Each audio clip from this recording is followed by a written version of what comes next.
When I was younger, I thought my grandfather talked too much. Every time I visited him, he had another story, another lesson, another piece of advice. At the time, I didn't understand why. I thought he was simply an old man repeating himself. But when he passed away at 80 years old, I found something hidden inside an old wooden drawer beside his bed. A worn-out diary. Its pages were yellow with age. Inside were life lessons he had collected over 8 decades. Some were written after victories. Some were written after heartbreak. Some were written after failures that nearly broke him. Today, I want to share the most powerful lessons from that diary. Because years later, I've realized he wasn't just talking. He was trying to save me from learning everything the hard way. One of the first things he wrote was, "Life is a book. Don't judge it by one chapter." When I was struggling through one of the darkest periods of my life, those words stayed with me. My grandfather believed that bad chapters were not bad lives. He taught me that failure is not the end. It's simply a page. Another lesson read, "Stop waiting for perfect conditions. They never come." He grew up with very little money. He didn't have the opportunities many people have today. Yet he built a family, a career, and a life he was proud of. Not because circumstances were perfect, because he started anyway. He often said, "The road appears after you take the first step." One lesson I found underlined 3 times. Most people quit when progress is invisible. He believed patience was one of life's greatest superpowers. Not talent, not intelligence. Patience. Because the people who stay consistent long enough often accomplish what others only dream about. My grandfather rarely spoke about his struggles, but his diary revealed battles I never knew existed.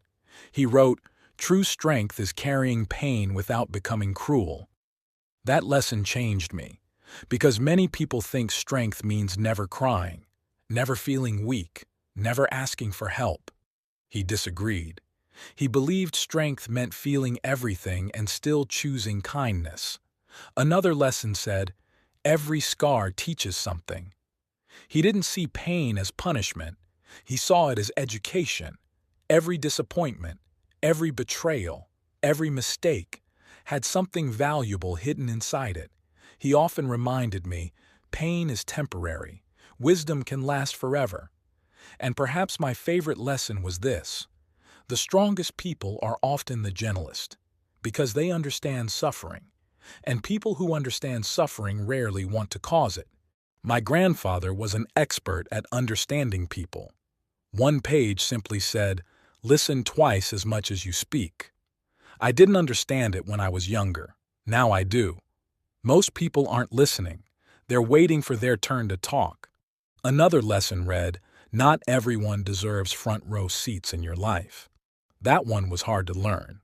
He taught me that loving people doesn't mean allowing them to hurt you repeatedly. Boundaries are not selfish.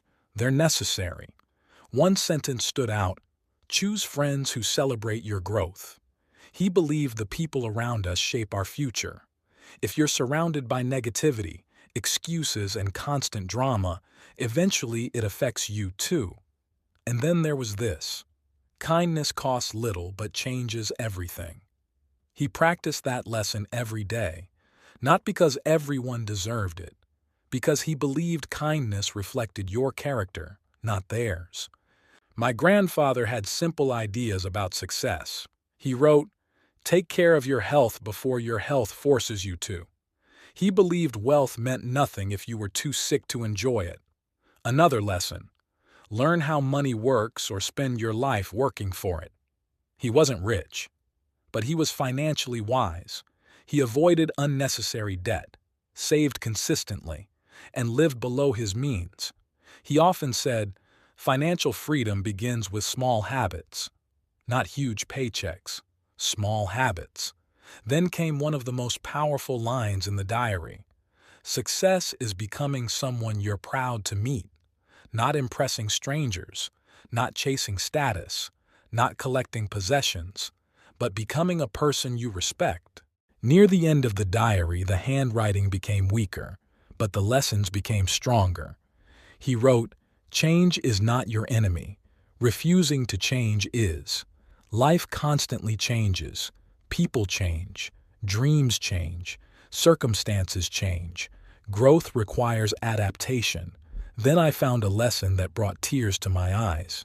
It said, "One day, someone will remember how you made them feel. Not how much money you had, not your job title, not the size of your house, but how you treated people." And finally, on the last page, he wrote, "Write a story worth remembering." Those were the final words in the diary. Today I realize my grandfather wasn't trying to tell me how to live. He was showing me how, through his mistakes, through his victories, through 80 years of lessons earned the hard way. And if there's one thing I hope you take away from his wisdom, it's this: life will test you. It will challenge you. It will break your heart sometimes. But every day you wake up, you get another chance to write the next chapter. Make it one worth reading. If even one of these lessons spoke to you, leave a comment sharing the life lesson you'll never forget. And subscribe for more stories about wisdom, resilience, and personal growth.